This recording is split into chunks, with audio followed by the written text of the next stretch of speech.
My name is Sam. I'm the Marketing and Communications Manager at Fairygodboss. And Fairygodboss is the largest career community for women.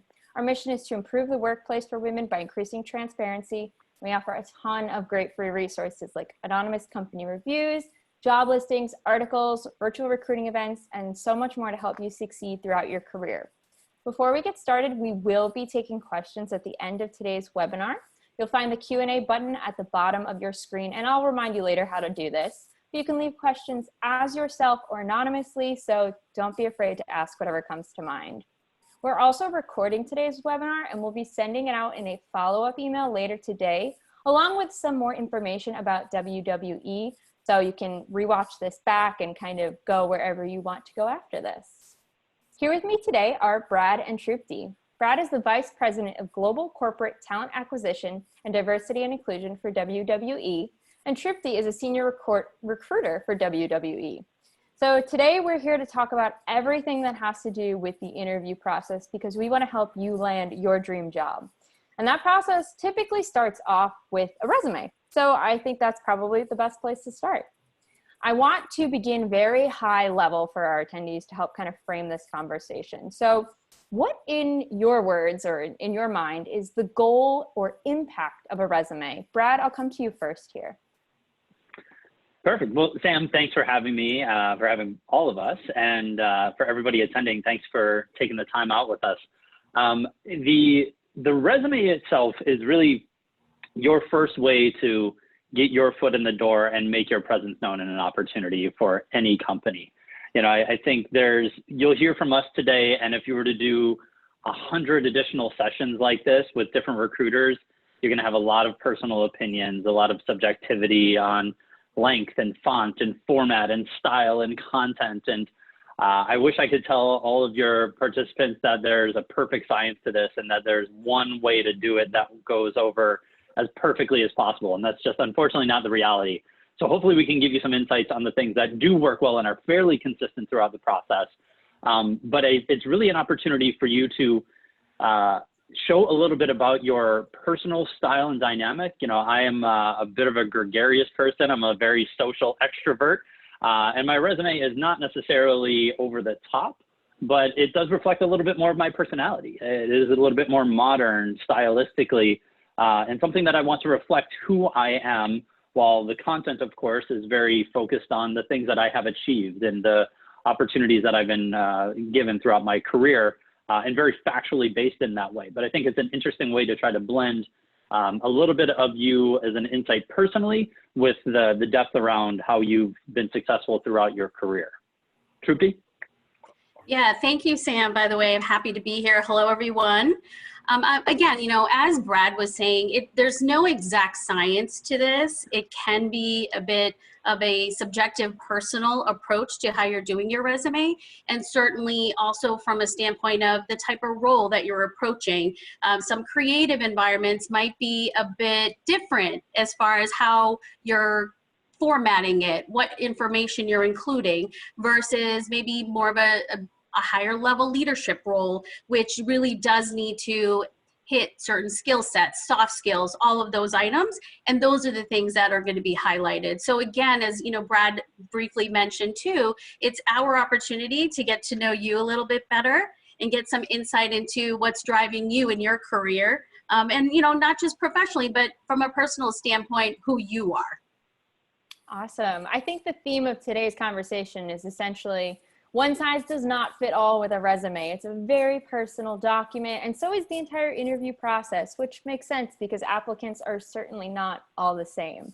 But with that being said, I do want to get into the nitty-gritty because I think it's all helpful for us to hear from people who are recruiting every single day in and out about what they like, what they want to see.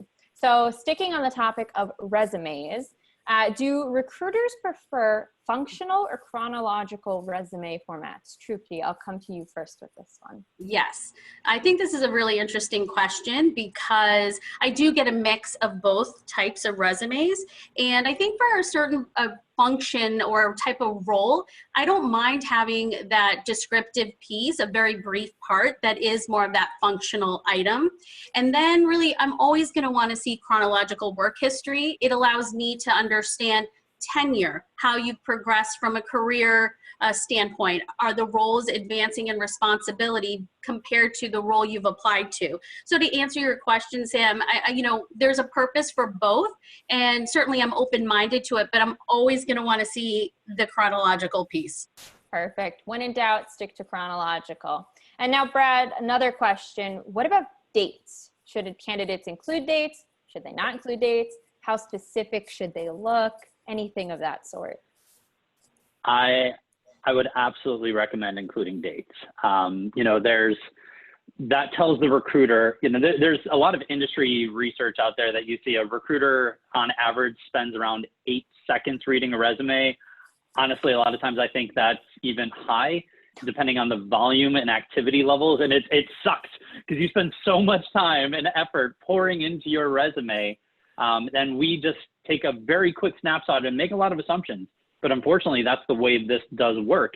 And so the chronological and the most information, the clearest and most concise that it can be, is what will get you from 5 seconds to 10 seconds. It's what will get them from page 1 to page 2.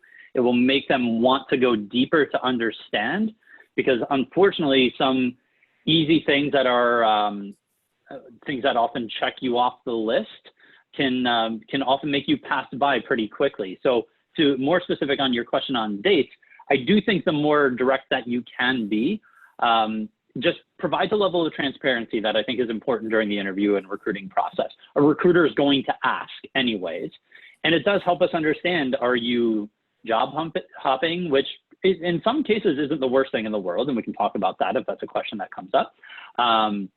It does tell us your tenure and longevity and if you're currently at a company or not. And so I prefer that you use month and year, not just year.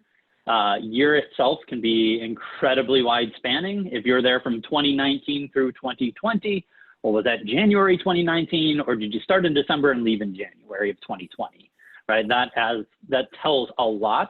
And so without the month, you leave it open to assumption, and that assumption typically doesn't play in your favor. Perfect. Okay, now this next question is going to be slightly subjective, and it's definitely going to vary between recruiters. So I'm going to come to both of you for this. But generally speaking, what's the most important part of the resume to recruiters? And, what are they looking at first? Brad, I'll stick with you here for a minute.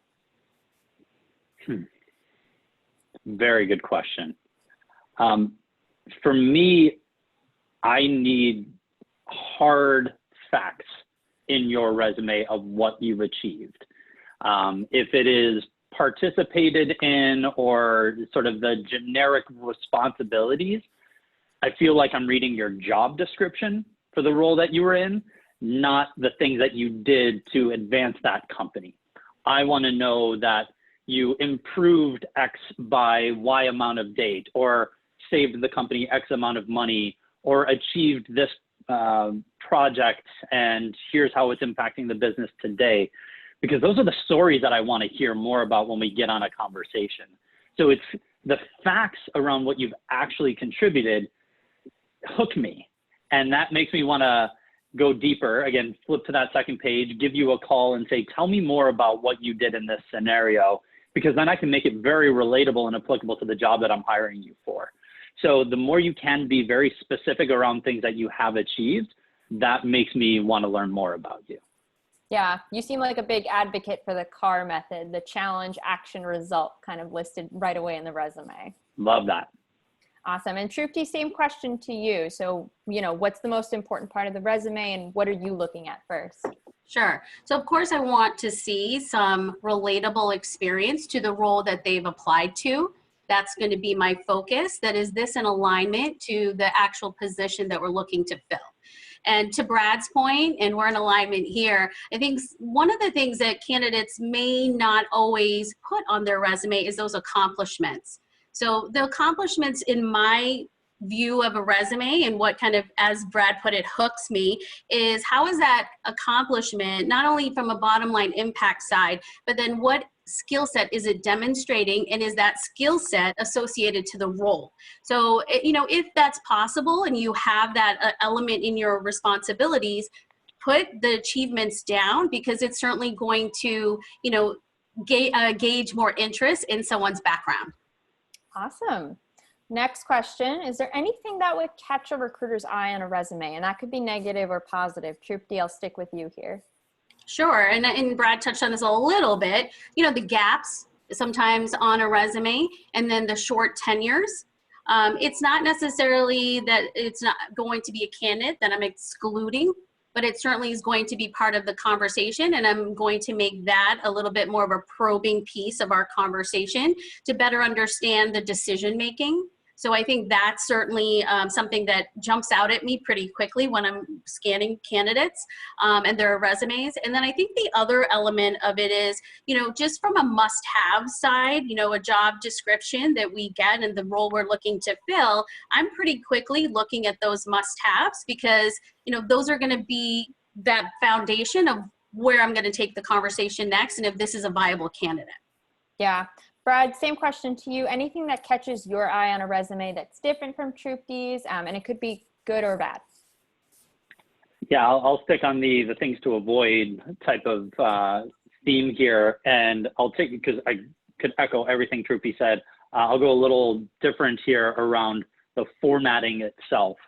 Where I mentioned to you earlier, hopefully you're spending quite amount of time looking at this one document and painstaking over the format and the aesthetic of the job description, recruiter talk, of your resume, that if your bullet points are different shapes, if your dates show June 2018 space dash space July 2020, and then the next one shows August AUG period, no space, and those little things seem minute.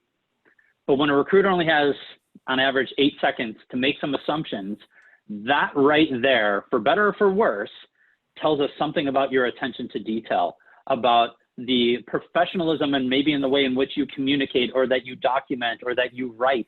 Because this is a piece of paper that you've spent hours on. And if you can't get this piece right, it begs into the question of, well, when you only have 10 minutes to turn around an email to a C-level executive, are there going to be errors? Are there going to be gaps? And that's not necessarily always a perfect assessment, and that's where that subjectivity and the art over the science comes in here. But those are things that we look for. And when I've got 10 resumes and one of them has formatting issues and the others don't, well, I'm calling the ones that don't first. That doesn't mean that I'm not coming around to that person, but if the other ones do well, well, then I'm likely moving forward with them and that person gets put on hold. So it has to be bulletproof in that way from an aesthetic perspective. Get mentors, colleagues, friends, siblings, whomever to look over it. And they don't have to be experts in what your job is and the information. Just have them look over, does every bullet that I have end in a period or not? I don't care if it does or doesn't, but it can't be inconsistent. Some can't end in a period and others not. Those little types of things unfortunately do matter when it comes to a recruiter's quick assessment of your resume. That makes sense. You have a few seconds to make an impact, so make a good one. And I love that advice of find a friend, find anybody. They don't even have to check the content of your resume. They need to just be the pretty person who makes sure your resume looks clean and it looks right. Because if, you know, your dad looks at your resume and he can even see that these bullet points are off, well, a recruiter is definitely going to notice it. So that's great advice. Exactly right. So this, again, subjective in general, but we get this question all the time from people in the Fairygodboss community. So I wanted to ask both of you, what types of soft skills are recruiters looking for, generally speaking? Trupti, I'll come to you first here. Sure.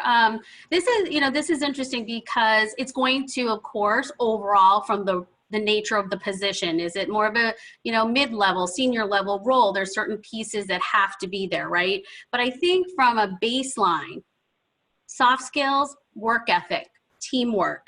Has this individual really proven themselves in their other roles? Have they shown the ability to collaborate? Adaptability, huge. There's all sorts of change going on all the time.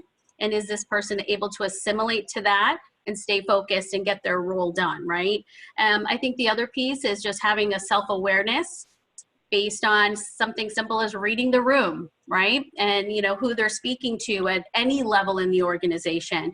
Certainly having a growth or solutions mindset, because in business, as we all know, it's not perfect. You're going to face those maybe problems that you have to solve. So I would say, from that standpoint, we're looking for someone who can pivot and certainly communicate effectively. You have to have those communication skills and know, based on the individual, how you're going to get your messaging across to get the result that you need. Awesome. And Brad, do you have anything to add to that? That's an awesome list. One that I'll hone in on is emotional intelligence. That is something that I think, regardless of level, industry, gender, race, anything along those lines, the ability to read a room, the ability to connect with people, the ability to have empathy, everything that goes into strong EI is something that is incredible. You can't have enough of that at a company. You need diversity of thought, diversity of experience, diversity of A, B, C, and D, but you never say, well, we're okay not having these people with emotional intelligence. It's something that I think just permeates through every level, and something that is incredibly attractive for recruiters. When we go and give feedback to the hiring manager, those are the types of things that we're often talking about beyond the check the box things that match up with the job description of what we're looking for of those must-haves.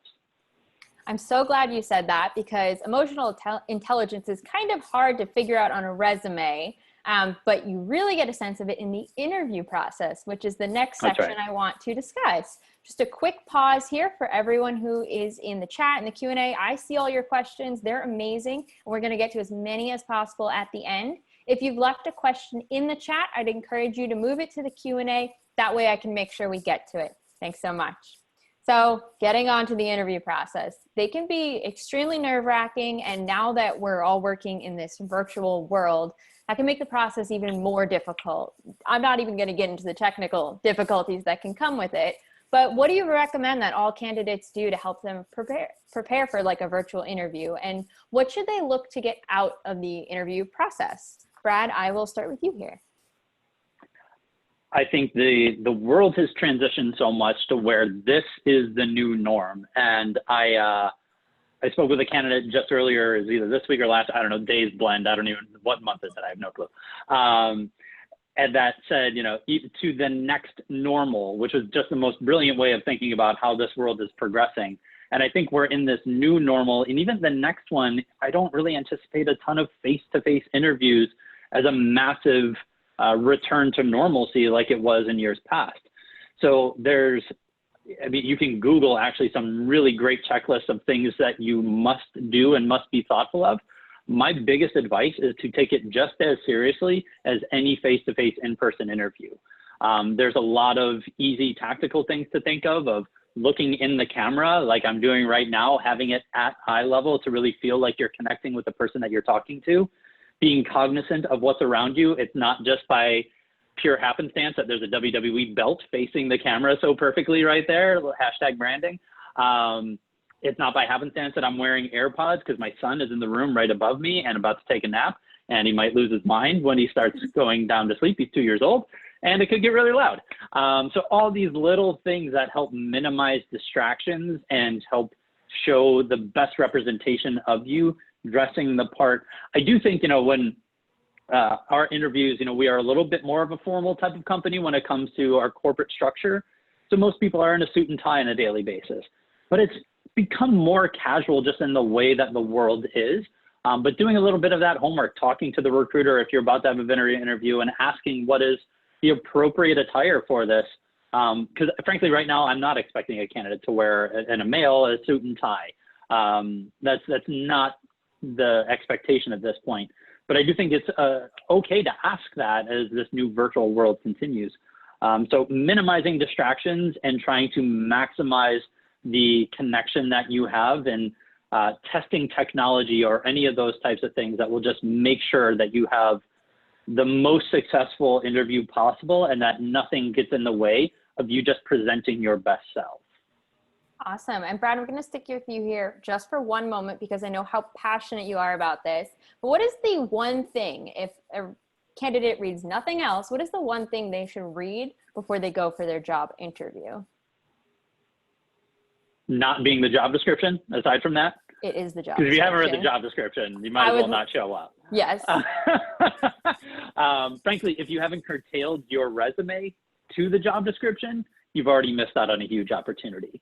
So, I've had a long background in talent acquisition, as well as diversity and inclusion, as well as HR business partner, learning and development.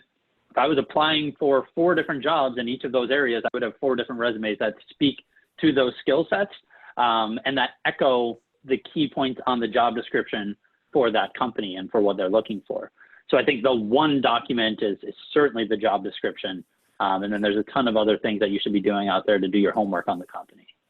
Yeah, I wanted to just drive home that point because right now it can feel like a lot to apply to a lot of jobs and have to tailor your resume and to get all these interviews together, but know the job description. It will show if you don't. Yes, and Drupti can echo this. Just 3-4 weeks ago, I had an interview for a candidate for a senior vice president role that Drupti and I are partnering on.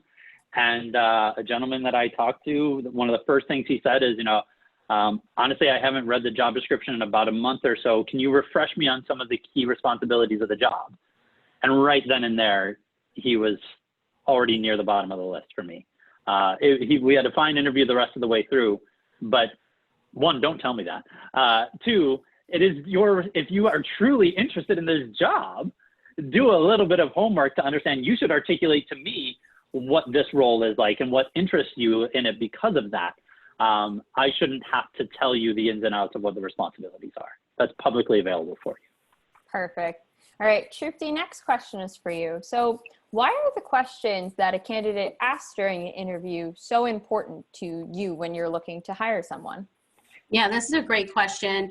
This is the opportunity that a candidate has to better understand the role, the company, the culture potentially, and the people that they're going to end up working with in this role, right?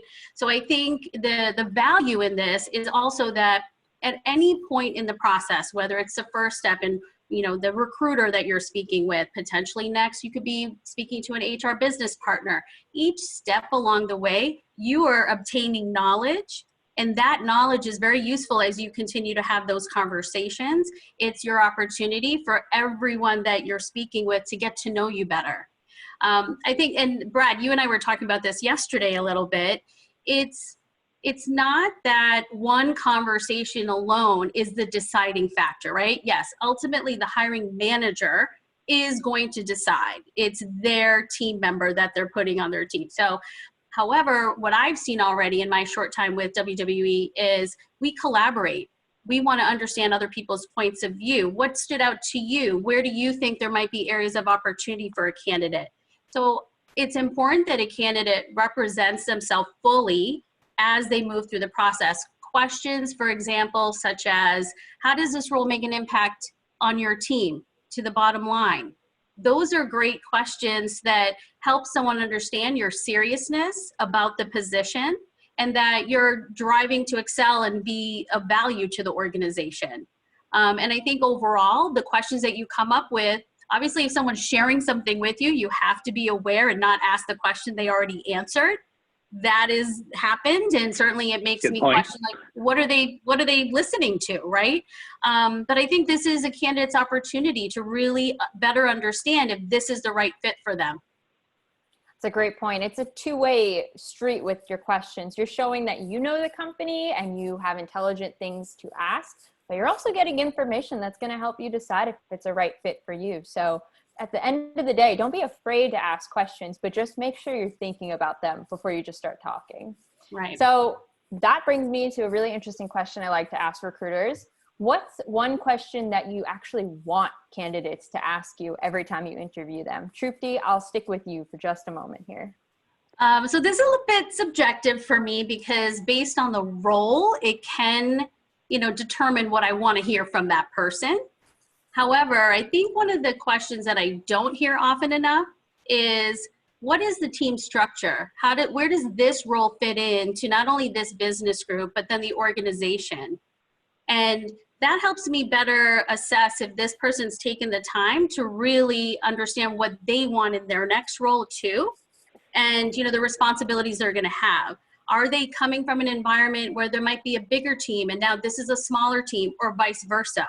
Those are important things to think about, as well as just from a standpoint of, is the responsibility that they have in their current role maybe in a different componency? Is it less responsibility because they're leading less people? Is it a different level of responsibility because now it's a bigger organization, they're touching more business units? So I don't always hear that question, and I think it's worthwhile to ask a recruiter, especially in the very beginning when you're assessing the role.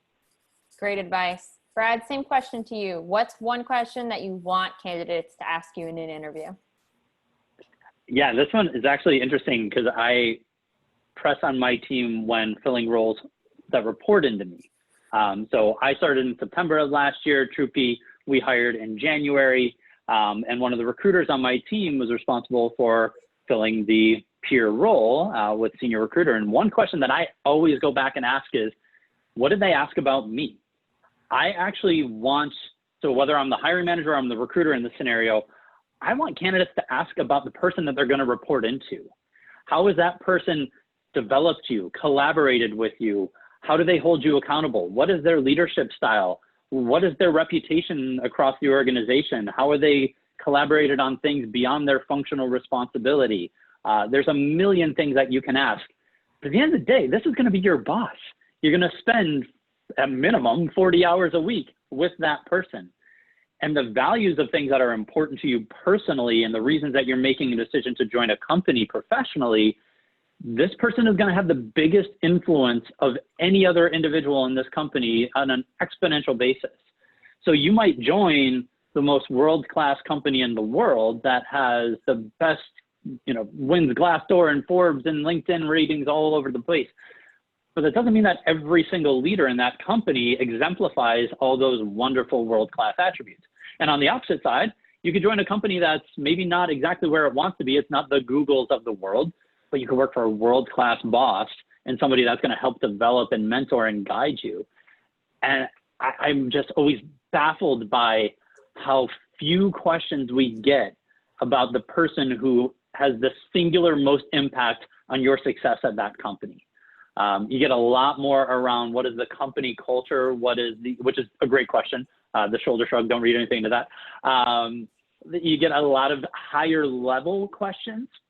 That one I think hits right to the impact of how you are going to be successful at this company. Yeah, we have some people in the chat echoing that statement about how your manager is so important. Hey, yeah. And we like to say at Fairygodboss, your job is kind of a full-time relationship. We used to be there minimum 40 hours a week, but you're still talking to your colleagues. Again, 40 hours, that's probably more time than a lot of us even see our partners. We hate to say it, but it can be true. So, your manager can be the person who projects you to new levels or who becomes, hopefully not, but sometimes your worst enemy. So you really do want to ask about them. I think that's really great advice. And now this next question might be the same answer, but I like to ask it because I always like to find new questions to ask in the interview process. But Trupti, what is your favorite question that a candidate has ever asked in an interview and why? Okay. Wow, favorite. I probably have a few, but one that stood out to me is regarding performance reviews. And, the individual was asking, do you as an organization also include representation of your core values within the performance reviews? Is it more metrics driven, results driven? And certainly every role can be that and have that element, I should say. But I thought that was really interesting that they would want to better understand how we really balance that out, and that are they going to be valued from both sides of the coin, so to speak. That, yeah, you want to see an impact that the person makes in their day-to-day, but what about all the other things that they should be representing and, acting as an ambassador for the organization as well? That's a really interesting question, and definitely shows that the person did their research into kind of the values of the company. I love that. Brad, same question to you. What's your favorite question that a candidate ever asked and why? It was actually fairly recently, and I'm not going to articulate it as well as the candidate did. I should have written it down. But it was something to the effect of, what's one thing that new hires of WWE learn right away that candidates don't see from the outside coming in? And it was really a question around, like, what is that? So you can tell me about the culture. You can tell me about your mission and values. You can tell me about your diversity and inclusion efforts. What's one thing about the way in which the company operates, the way people communicate or collaborate, that you naturally learn once you're in the doors? And again, I'm not articulating it as well as this individual did, but I just thought it was a fascinating question to try to get an inside sneak peek to the way the business actually works, that you wouldn't necessarily get until orientation, until week 1 or 2, or maybe month 1 or 2. And it showed, to the question you had asked a little earlier with Trupti of, like, what do the questions represent of you? One of the biggest things for me is that your questions show your level of intellectual curiosity. And I've said to Trupti and my whole team, I'd rather hire people with an insatiable amount of intellectual curiosity than our subject matter expertise in anything. We can teach you most skill sets in the world. You can develop and grow, but if you're not hungry to learn those things, that's harder to work with. And I'd rather somebody that's uber hungry. That question that this candidate asked me really showed me an intellectual curiosity that I hadn't really seen before. Awesome. Okay, now this is something that probably happens to all of us, but what if I think of a better answer to a question after the interview is already over? Should I email the person I just spoke with to clarify, make it better, or just let it go? Trupti, I'm going to come to you with this question. Yeah, and I appreciate the positioning of where somebody's coming from and saying, oh, I wish I said that, or I wish I shared that. I think for the purpose of the process and certainly the candidate's current state after that conversation, leave it alone a little bit. I think it can sway somebody to think otherwise, and I don't want to, say that it's going to turn somebody off immediately, but I think it just doesn't land well when somebody comes back after the fact. You have to, this is the reason you got to prepare, and you have to do your homework and know the ins and outs of what the conversation should look like. But yeah, I would say leave it alone. Good advice. It's like when you think of a comeback to somebody hours after you just had the conversation and you want to go to them, but yeah, it kind of just looks bad when you're 6 hours late. This may or may not happen to me every single day, but that's besides the point. Brad, you mentioned this before, so I'm going to start off with you with this question. What questions can I ask to get a better sense of the company's culture, besides the basic, what is the company's culture? Yeah. Well, first, I think if you've done some of your homework on their LinkedIn sites, their career sites, Indeed, Fairygodboss, we've just really launched this partnership with Fairygodboss, and so we've started to put a lot of our content on there and starting to get some reviews. If you've said, I've gone to your Fairygodboss site and I've seen that you've launched a women's affinity group, can you tell me a little bit more about that, or something specific that you want to know about that actually you want to know about, that doesn't just simply show me your intellectual curiosity, but you walk away with a greater understanding that helps make a determination of this the right company for you. So I think this is a point where you can get really granular or specific. Give me a couple examples of things that you have invested in the past year in this space, or how has the company exemplified this value or your values in and of itself. I think getting a deeper level question than what is the culture will frankly get you a much more specific answer that you can walk away with a deeper understanding and show a little bit greater level of intellectual curiosity. Awesome. And Trupti, same question to you. What would you recommend? Yeah, I think it's a loaded question when someone's asking about culture, right? Because for different people, it means different things. It could be the overall purpose of the organization, their mission, their vision. And then I think also just to get a better understanding of more of that proactive space that a company could be in for culture as well. So I really like this one question. How does the company celebrate individual and overall successes, right? So it lends into Does the company acknowledge when good things happen? When there is maybe a lot of hard work that people have been driving towards a project or a goal, do they celebrate that? Do I know that the time I'm going to put in my job is going to get recognized, right? I think the other one that I also like is, what does the company do to encourage that professional growth and learning and development? And you can certainly, I think, ask this at a recruiter level conversation, or even as, you know, say you're moving forward in the process and meeting with team members. It also gives you a gauge of other people and their experiences when they've been in with the company for a few years potentially, and how they've evolved in the organization as well. That's great advice. Celebrating achievements. I think that's a really great way and good like sneak peek into what a company is really like. I'm no recruiter. My favorite question to ask people is, what do you like working about the company? It's so simple, yet it catches everybody off guard. And when they say the snacks, I very quickly know that that's probably not the place I want to work. Fair point. So again, not a recruiter, don't take my word for it, but just my tip. So I do love that we have iced coffee, nitro cold brew. That is one thing that I'm pretty pumped about every day. I mean, that's not a bad thing to love. No, I would love that as well. Awesome. So let's move into the last part of the interview process, the follow-up.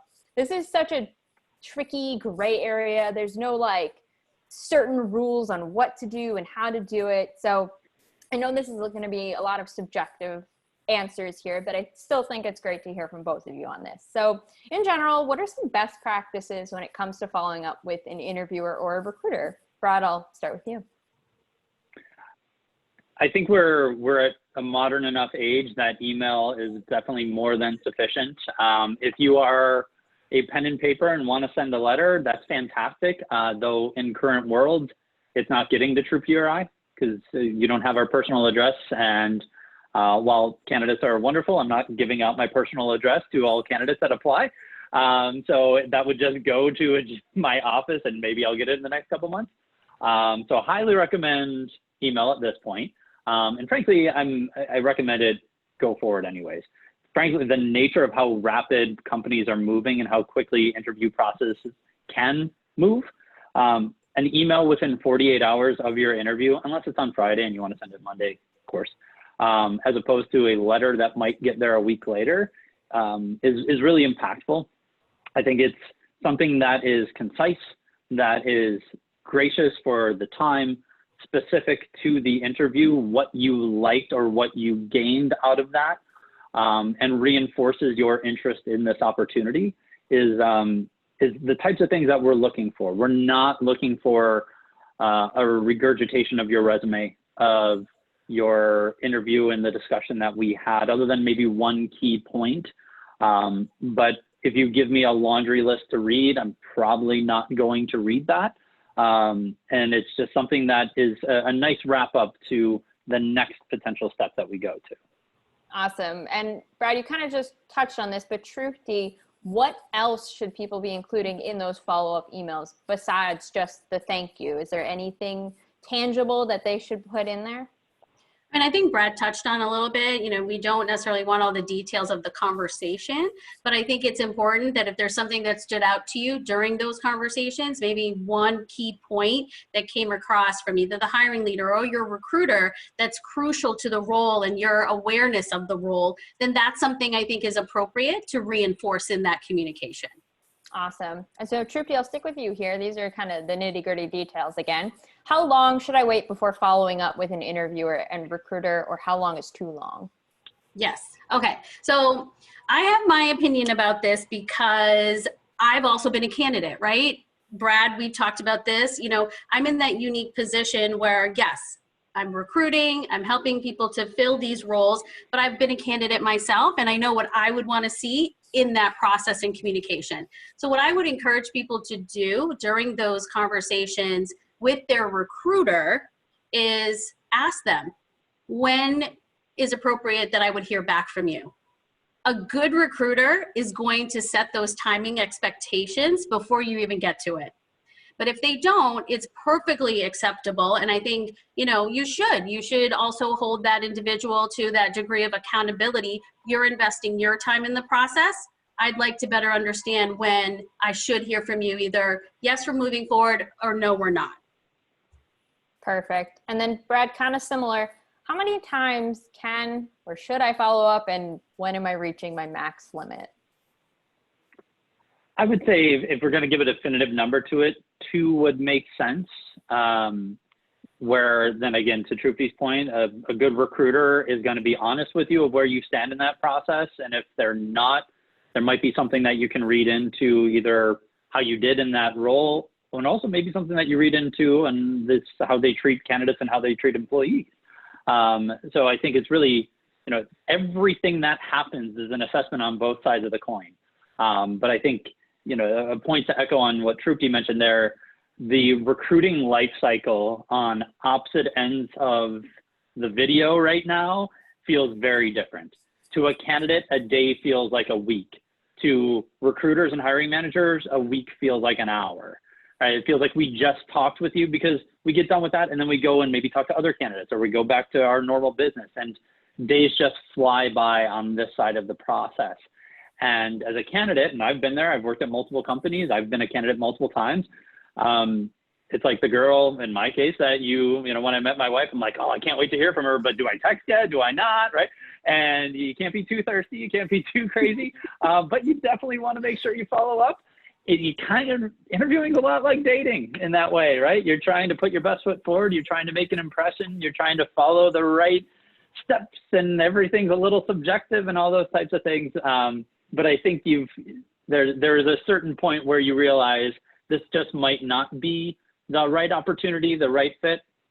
And I think you can also then feel comfortable with the recruiter to say, if this isn't the right opportunity for me, I appreciate you, thank you for the time.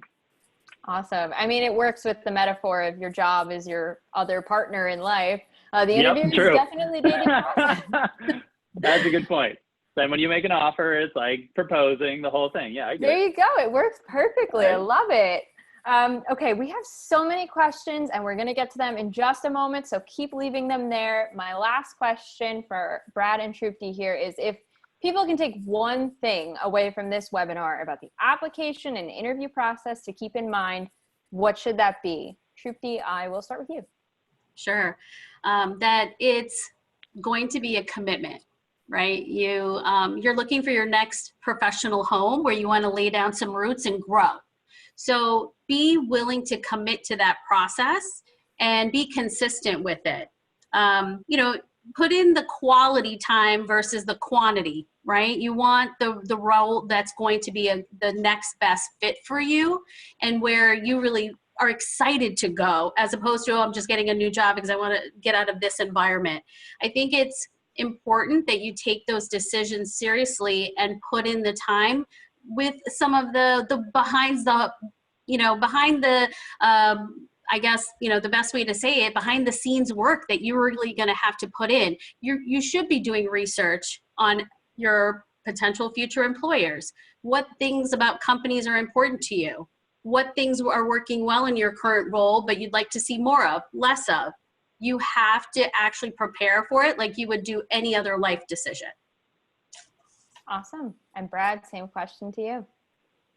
Yeah, perfectly said. The way I've looked at every career step, this is sort of metaphorical, but I'll tie it in, I promise. Every next opportunity that I've looked at and career move is, how does this next opportunity expose me to things that I don't have today? Is it, I'm not global and this is a global role. I'm a next step up. There's people leadership. There's additional responsibility. What more does it give me than I have in my current role?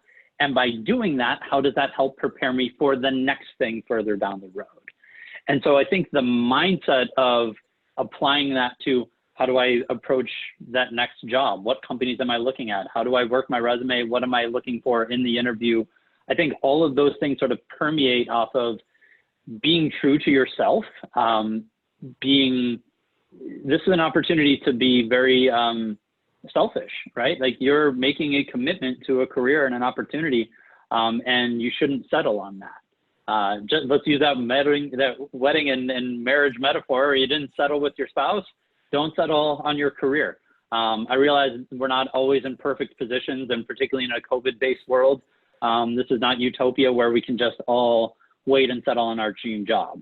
That is not what I'm trying to say here, but I do think there's the opportunity to really make sure that the commitment that you do make aligns with who you are personally and what you're looking for professionally. Awesome. Well, thank you both so much. We are now going to turn to audience questions, and there are over 30 of them. We only have about 15 minutes, so we're definitely not going to get to all of them. So I'm just going to blanket statement this right now. If your question is super specific regarding a specific career or an interview at WWE, we will send out information on the follow-up email about all of that good stuff, how to find more about benefits, where to find job listings, the entire recruitment process with them. I'll include all those details later. So if that is your question, refer to that email. And we're definitely not going to get to all your questions right now, but feel free to leave them on the Fairygodboss feed if we don't get to them. We have a community of millions of women who are eager to help you in your job application process. And I know we'll have some great advice for you. So let's start off here with an anonymous attendee. Shrupti, I'm going to come to you for this first question.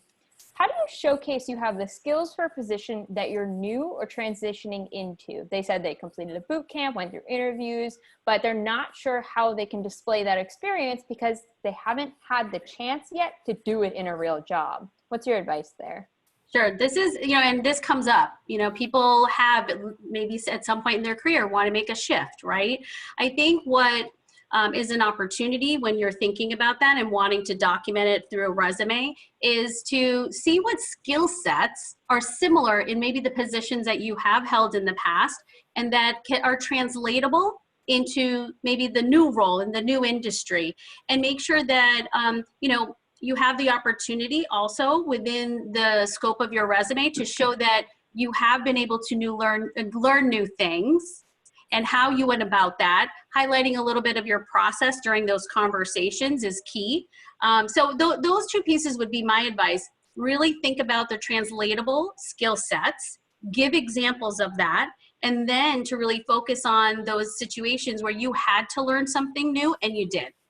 Yeah, I mean, those transferable skills are so important. And as Brad mentioned earlier, he can teach you something. He wants to know that you have all these other skills, which you likely have developed in another career. It's the technical skills that are maybe newer to your career. That's great advice. And Brad, I'm going to come to you in this next question because it's all about emotional intelligence, which you talked about earlier. How do you show that in a resume? Obviously, you can talk about it in an interview, but how do you make that stand out in your resume? Yeah, I saw that question come through. Like, ooh, that's a really good one. I honestly don't know if I have a good answer for it. Oh, no. Thank you for bringing it up. And to be fair, I think when you had asked the question, I was thinking more during the interview process. So my apologies there on the confusion. I do think there are things, though, that just do highlight emotional intelligence is an umbrella of a multitude of things that make people successful and represent that they do have a high EQ. And that is collaboration and partnership and development of people and leadership and growth opportunities.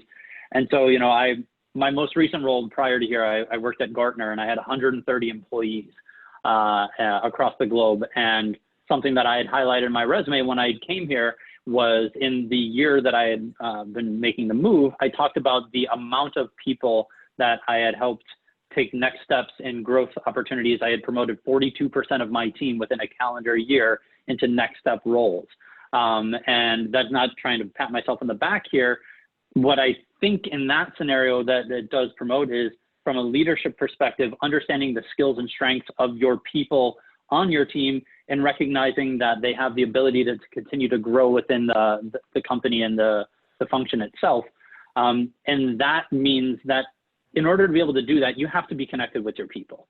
I'm not just going to willy-nilly promote 42 people because they're already in-house and it's easy. That's ultimately the success of our function or not. And so having a tight relationship with those people and helping to understand their continued growth and development. And then, of course, trainings, things that you've done and books that you've read or whatever it might be, TED Talks that you want to highlight in maybe an additional skills section, not necessarily as a bullet point on a responsibility in your current job, but things that you really feel exemplify. And my resume at the top in my intro statement there, I talk about a passion for servant leadership is something that is a major focal point of mine.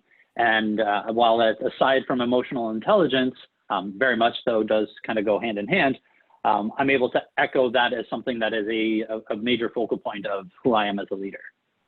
Awesome. Shruti, I'm going to come to this next question. I've seen it come in a dozen times or so now. Is a cover letter necessary for every job, even if it says cover letter not required? I was waiting for this question because it's, okay, so people have different opinions again, I'll say that. I think if during the application process, if a cover letter is requested, do it. It's worth the exercise of putting together that type of dialogue and communication.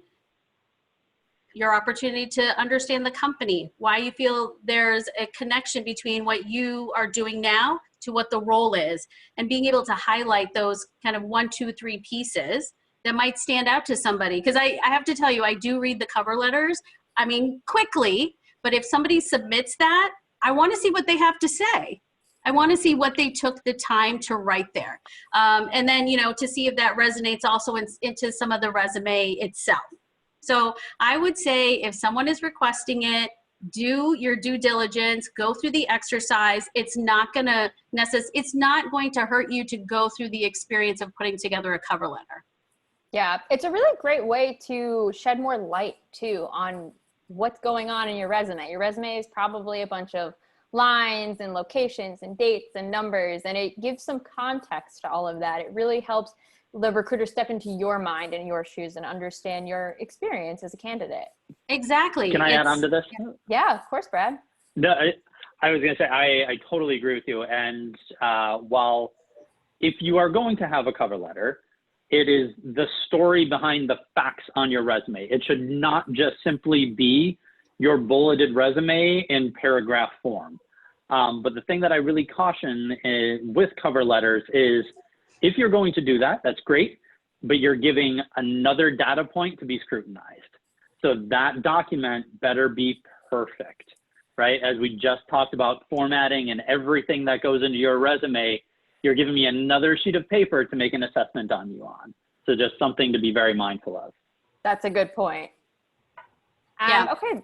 Oh, sorry, Shruti. No, I was going to say, I agree. It's just another, it's another set of eyes on something else again. So yeah, yep. Pros and cons. Brad, I'll come to you with this next question because again, we get this a ton in the community, but anonymous attendees are asking, what advice would you have as far as salary questions? If they ask you to provide a salary range, how should we answer that question?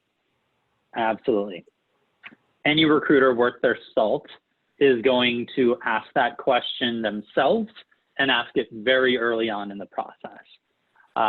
My advice to you is do not be the one to lead that conversation. Again, we read into everything as recruiters, and that questions motives. If you are just simply financially motivated and is your only interest in this opportunity because of money, I would not advise having that discussion up front. And again, we ask it at the end of every first recruiter screen because we've all as recruiters been burned when we haven't asked it. And I usually the way I tee it up to a candidate is, look, I'm hoping you're comfortable with me asking your thoughts around compensation expectations so that we are in the spirit of full transparency and that we know that as we move forward in the process, we're doing so and not unnecessarily taking up each other's time. And I usually try to make it comfortable with a little bit of a joke of here. I would hate to get to the point where we fall in love with you, you fall in love with us, and we find we're $100,000 off in compensation at the end, and we've just wasted everybody's time. And that usually makes it a little bit more of a comfortable way to approach from our perspective. For you as a candidate, I do think there's a lot of people will just say, I can tell you what I'm currently at, which legally as recruiters, we can't ask anymore, by the way. So if anybody asks what you specifically make, it's a weird moment to say, like, you can't ask me that, but know that they can't. I would be comfortable giving a range because at the end of the day, if you don't do it at that point, at some point in time, you're going to have to. And you're just really delaying the inevitable. I don't feel like you should sell yourself short. If $100,000 is the number you need, don't say, well, anywhere from 80 to 100, because ultimately if they come in with a job at 80 and you decline it, you just wasted your time too, and potentially burnt a bridge, because there's two things, and Shruti knows this, that drive me nuts during a hiring process when we lose a candidate. It is that either they declined because of money, because we should have been having that conversation all the way throughout and checking and making sure that we're aligned, and or B, if they declined because of a commute, because the company didn't move. We've always been this far. And if your commute now, it's always been 20-minute commute or 45-minute commute. We didn't all of a sudden become a harder commute for you. So those are things that I just always want to pressure test, particularly in like the greater New York City area where commuting is a nightmare. So sorry, a little tangential there, very on par for Brad. But I do think you need to get comfortable in having that discussion and being very direct as to what your expectations are, but I don't think you need to feel like you have to give current compensation. It does help us as recruiters, but I don't want you to feel like you got to sell yourself short. Yeah, that's perfect advice. And especially for women, I know everybody experiences imposter syndrome, but women are more typically prone to imposter syndrome than men. And a part of that is we do sell ourselves short. So you can make yourself comfortable by doing your research ahead of time. What is the average salary for somebody with your experience in your area in that role? If you have all that knowledge and you have, this is my base limit going into the conversation, that question probably won't even feel uncomfortable. You'll be very prepared for it. Sam, can I add something? Yes, please, Shruti. So I think this, as you mentioned, also it's certainly going to benefit you if you think about this and prepare for that particular point in the conversation. Know what it is that's going to make it a worthwhile opportunity for you to have to learn a new job, maybe put in those extra hours in the beginning, really recommit to having to build relationships, trust, and prove yourself again, right? What is it going to take? The last thing you want to do is sell yourself short, and then you're in a new position and say, wow, I should have done this. I should have asked for this. So I think it's, it's just one of those other pieces I think that we've been, throughout this conversation resonating and kind of reinforcing is do your homework, make sure you're prepared. I think the other part of it when it comes to salary, and Brad mentioned it, a recruiter should be talking to you about it. And if not, just during that first conversation, at every step along the way, as you move forward, they should be aligning and realigning, saying, hey, I know we talked about this a few weeks ago. Is this still where is appropriate for us to be on this number or in this range? So I think, people shouldn't be surprised if it's an ongoing piece of the conversation throughout the process. Awesome. And I don't want to harp on this, but I got a feeling there's probably questions out there thinking of, okay, well, what if the recruiter doesn't ask? And I think if the recruiter at that first interview doesn't ask, and then you pass along to a hiring manager conversation and things really feel like they're progressing, at some point in time when you're talking to the recruiter, it is then comfortable to say, just out of curiosity, at what point do we have the compensation conversation? And don't do it at the very beginning because then that questions motive, like I mentioned, but as you do progress, I think it is comfortable to have that discussion or at least ask that question. Yeah. Perfect. Well, thank you both so much. You brought us right to time. Sorry to everyone whose questions we couldn't answer, but like I said, leave them in the Fairygodboss feed and we will get to. The community members will definitely be able to weigh in. I'll be including Brad and Shruti's info in a follow-up email, as well as more information about WWE and what a career might look like there. Thank you, everyone, and thank you to our wonderful panelists again for your time today. See you next time.